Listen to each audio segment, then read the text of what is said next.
Je n'avais jamais prié auparavant. La première fois ce soir-là, je me suis agenouillé et j'ai dit une prière simple. Je m'en souviens très bien. Je n'oublierai jamais cette prière.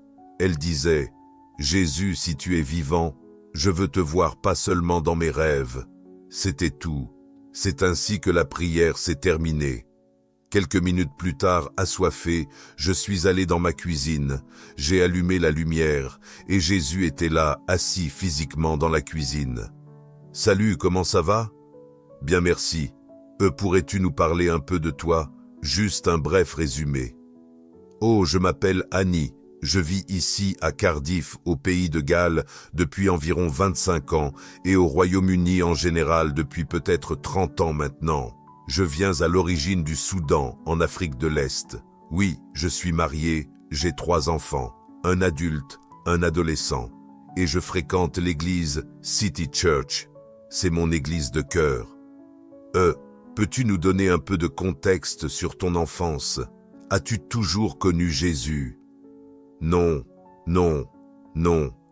J'ai grandi dans une culture musulmane.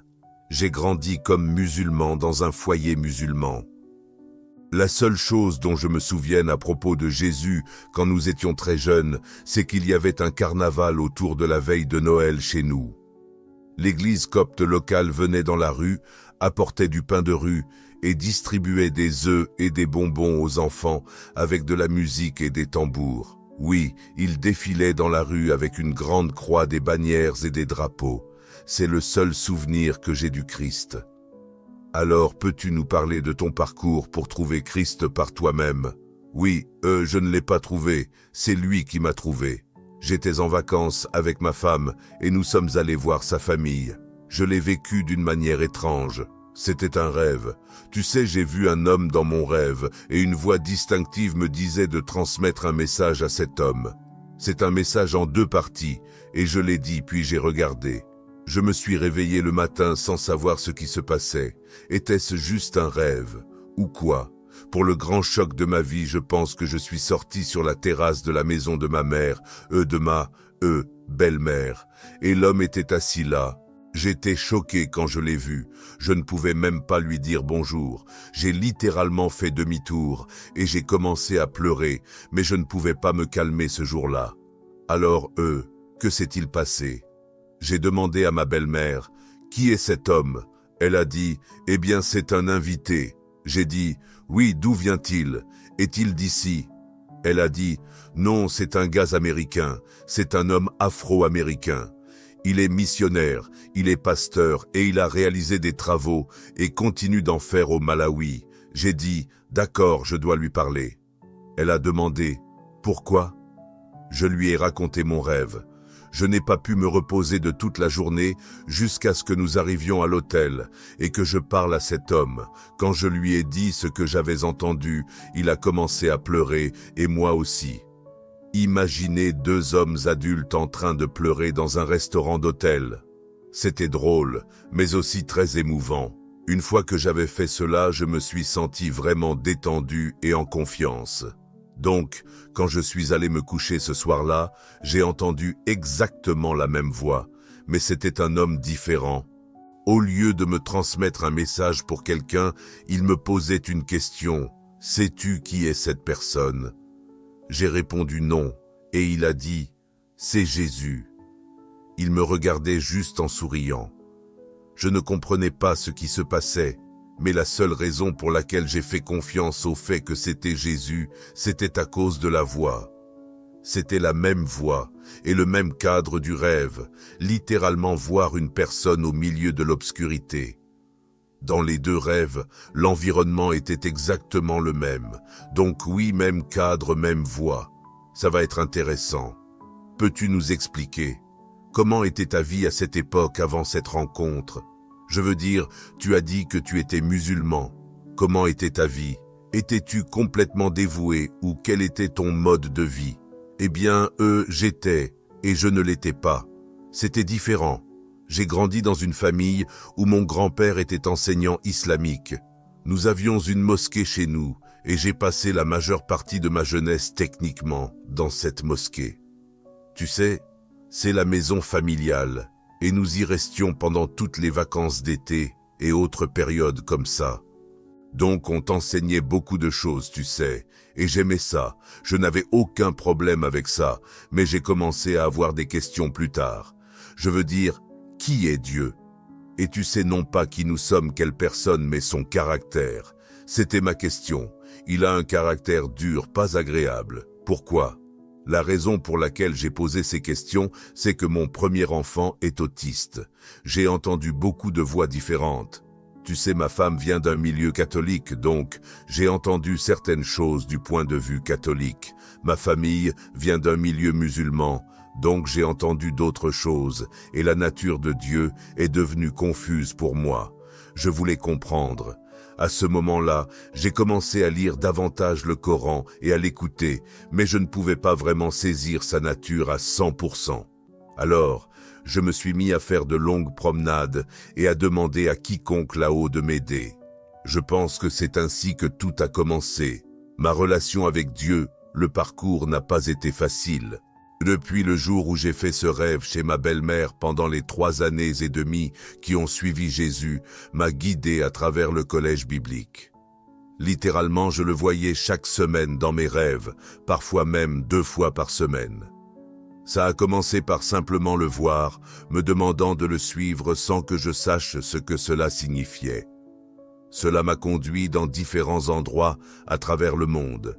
Des lieux que j'avais vus en rêve, que j'ai en effet découverts dans la réalité. Il m'a aussi montré les visages de certaines personnes, des gens que j'ai rencontrés plus tard dans la vraie vie. Ils étaient dans cette église quelques pasteurs ici qui dirigent aujourd'hui différentes paroisses. Oui, ce qui s'est passé, c'est que je pense à cause de ma nature et de la nature de Dieu que nous adorons. Il a pris son temps pour me comprendre personnellement et se faire connaître de moi, me permettant de le découvrir d'une manière qui me convenait. Donc pendant 3 ans et demi, comme je l'ai dit, j'ai régulièrement fait des rêves. J'ai vu sans cesse différents endroits et je continuais à lire le Coran. J'ai commencé à lire la Bible, mais honnêtement, je ne tirais rien de ces 2 livres et c'était vraiment difficile pour moi. Je ne savais pas quoi faire. Vous voyez, dans ma culture, Jésus est traditionnellement perçu comme un personnage musulman, et quand vous le voyez, il veut que vous soyez un bon musulman. Donc, j'ai essayé de devenir un bon musulman. J'écoutais le Coran, je le lisais, et j'allais à la mosquée autant que possible.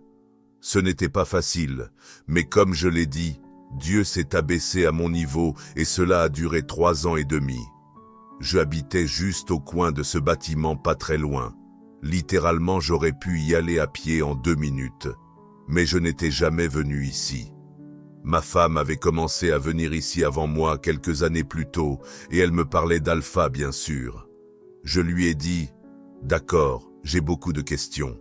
Si cela peut m'aider, dis-moi quand aura lieu le prochain. » Pour faire court, je pense que ce qui s'est passé, c'était en janvier, en fait à Noël, quand ma femme et mon plus jeune fils sont venus ici.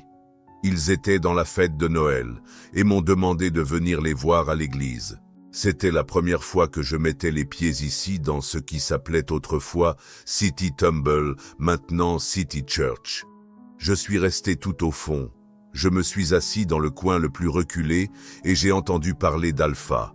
Je disais « D'accord, peux-tu inscrire mon nom ?» Et elle l'a fait. Étrangement, la personne qui dirigeait Alpha, je l'avais vue dans un rêve avant de la rencontrer là-bas, et ça m'a complètement déconcerté. Je ne sais pas pourquoi cela m'a perturbé, car cela m'était déjà arrivé auparavant, mais j'ai été surpris quand je l'ai rencontré au cours Alpha. Je suis sorti du cours et il m'a suivi dehors.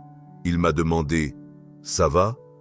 Et moi qui l'aimais bien, j'ai répondu « Oui, ça va, je passe juste un coup de fil, je reviens. » Je pense que s'il n'était pas sorti derrière moi, j'aurais très probablement pris la fuite, tu sais. Mais oui, c'est sa gentillesse. Ouais. Comment as-tu finalement compris que c'était ce chemin que tu voulais suivre avec Jésus?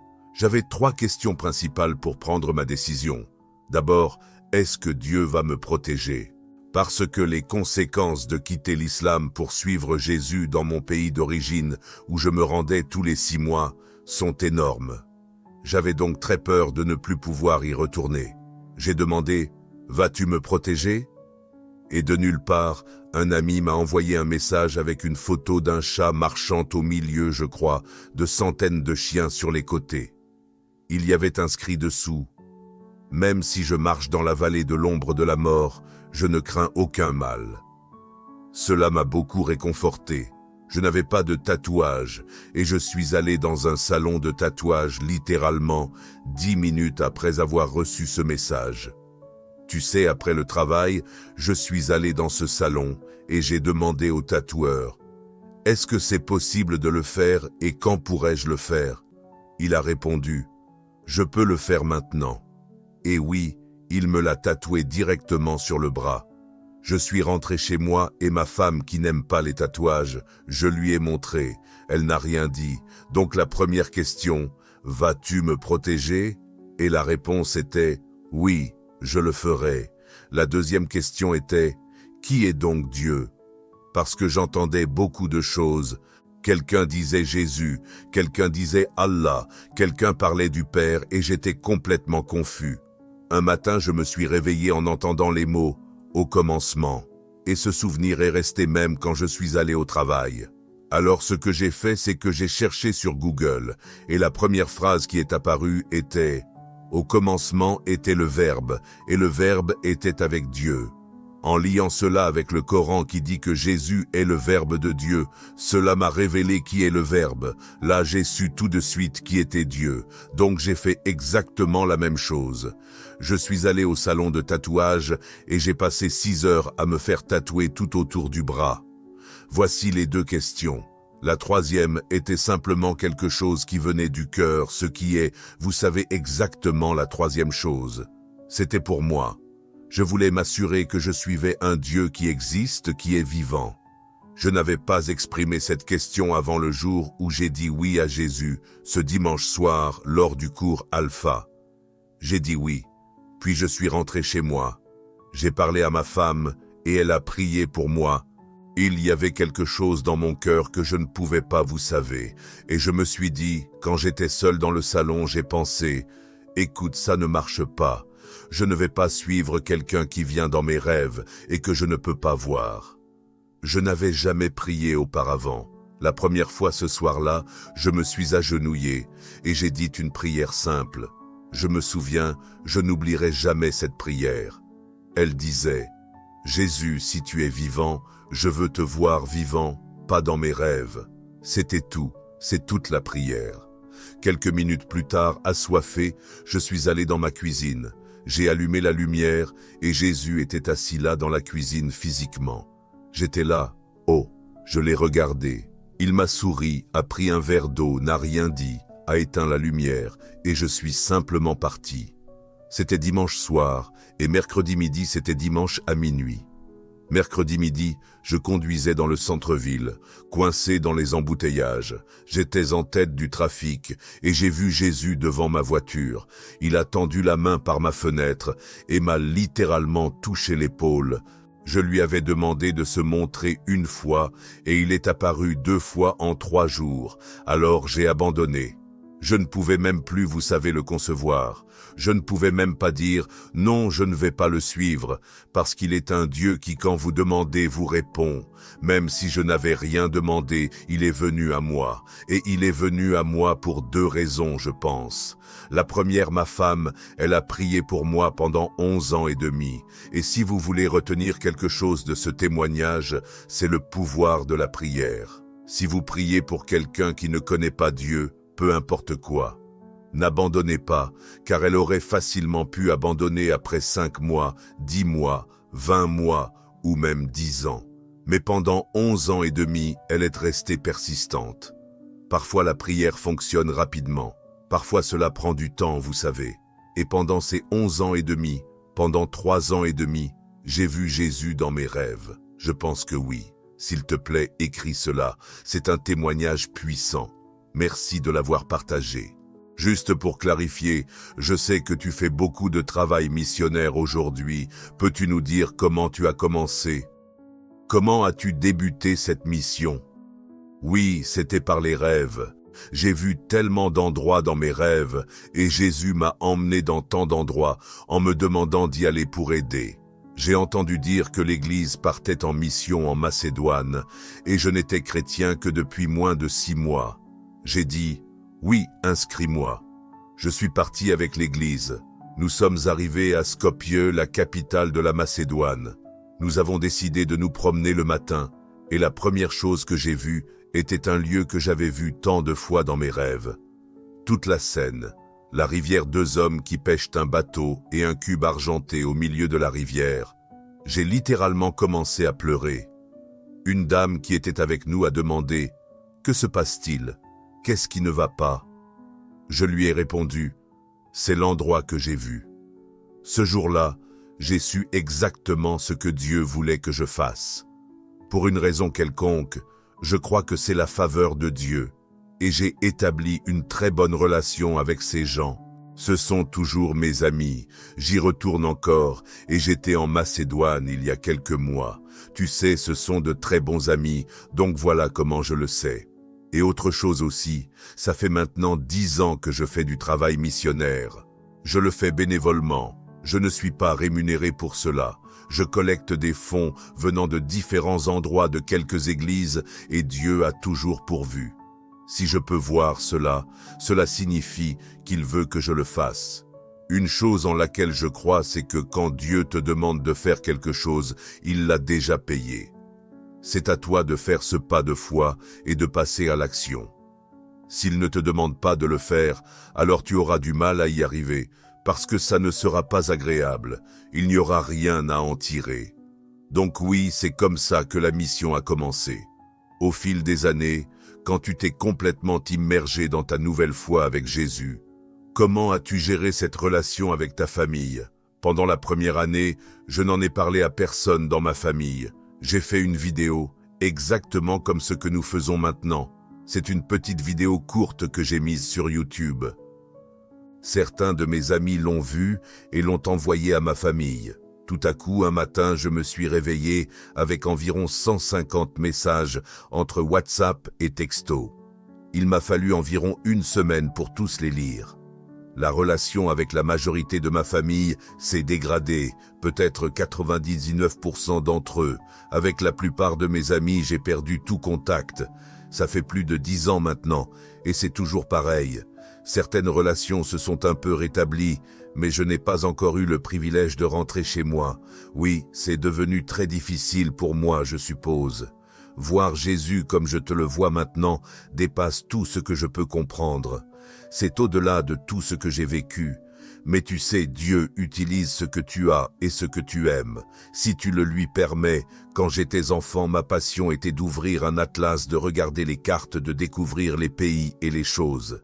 Et soudain, tu sais, Dieu m'a appelé à aller dans tant d'endroits à travers le monde, et il m'a ouvert un chemin pour y aller et revenir. C'est un miracle en soi. Tu sais, bien au-delà de mes rêves les plus fous.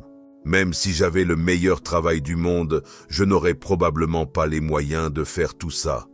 Tu sais, c'est quelque chose. J'ai vu beaucoup de choses. J'ai vu des guérisons, j'ai vu des délivrances, j'ai vu des gens venir à Christ venant d'horizons très différents. J'ai vu tant de choses différentes, mais la plus grande, c'est de voir Jésus. Rien n'est plus grand que ça. Je te le dis honnêtement, waouh, c'est incroyable. C'est extraordinaire. Merci, pasteur Annie, de partager cela. Alors que dirais-tu à quelqu'un qui essaie encore de comprendre si c'est le bon chemin, tu sais? Surtout à ceux qui viennent peut-être d'autres croyances et qui sont en train de prendre cette grande décision dans leur vie. Que leur dirais-tu? Je pense qu'ils doivent prendre leur temps, sans précipitation. La seule chose à faire, c'est de parler à Dieu. Même si tu ne sais pas qui est Dieu, même si tu es perdu, parle simplement. Dis juste, Dieu, si tu es réel, montre-toi, aide-moi ici. Et Dieu t'aidera. Il viendra vers toi d'une manière que tu comprendras.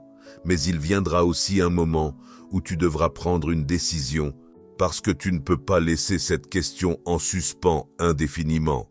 Tu dois choisir, tu dois dire, c'est ce que je voulais savoir et maintenant je le sais. Et c'est la prochaine étape. Sinon, tu te mentiras à toi-même, et ce n'est pas bon. Je veux dire, même si tu es chrétien et que tu as l'impression de ne pas connaître Dieu, eh bien demande à Dieu. Lis la Bible, parle avec des personnes que tu penses être capables de t'aider et prie. Pour moi, la prière est ce qu'il y a de plus important. La prière n'est pas un rituel, ce sont des mots que je prononce chaque jour. Je pourrais dire n'importe quoi, des choses différentes. Je parle à Dieu comme je parle à mes amis. Vous savez, je ne mets pas de filtre parce que la Bible nous dit que Dieu connaît ce qu'il y a dans notre cœur avant même que nous ne le formulions. Alors, si vous priez, que faites-vous vraiment ? Je pense que la seule chose que vous faites, c'est mentir au Saint-Esprit et ça ne sert à rien. Il faut être honnête dans sa prière et dire les choses telles qu'elles sont. C'est ça qui est beau. Merci de partager cela. Quel est votre verset biblique préféré et qu'est-ce qu'il signifie pour vous? Je pense que Dieu m'a donné ce verset dans les premiers mois après que je suis devenu chrétien et il ne m'a jamais quitté depuis. Quand Jésus a dit « Quand un esprit impur sort du corps et erre dans des lieux déserts, il revient avec d'autres esprits pires encore. Si nous ne remplissons pas notre corps, notre esprit avec ce qui est juste. » C'est très important ce message. Je pense que ce n'est pas seulement pour moi, c'est pour tout le monde. C'est pour nous tous. Quoi que l'on enlève, il faut le remplacer. On ne peut pas laisser le vide et ce n'est pas une suggestion. Jésus a dit que c'est un commandement. Je pense que c'est la partie la plus essentielle pour moi personnellement. Quand un esprit impur s'en va, quelle que soit la situation qui vous a quitté, alors il faut s'occuper de quelque chose de mieux. Sinon, on reste ouvert à tant de choses mauvaises et inutiles. Très bien, super. Donc, merci beaucoup, Bazani. Ça a été un moment incroyable avec vous. Avant que vous partiez, pourriez-vous dire une prière pour ceux qui regardent, pour ceux qui traversent peut-être une période difficile dans leur vie, ou qui cherchent encore à trouver Jésus dans leur vie? Pourriez-vous dire un mot de prière pour eux? Oui, je pense que ce qu'il y a de plus important ici, c'est la liberté et la liberté de l'esprit. Oui, prions pour la liberté. Dieu le Père, merci infiniment pour ce que vous êtes. Merci beaucoup pour la liberté que vous nous avez donnée. Père, merci que votre liberté soit suffisante pour tout ce dont nous avons besoin. Votre liberté dépasse notre compréhension.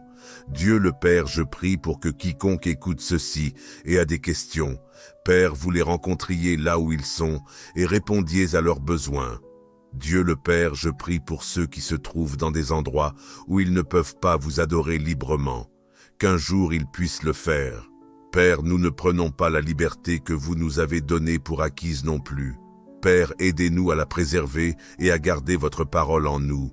Dieu le Père, au nom de Jésus, merci beaucoup. Paix, Honey.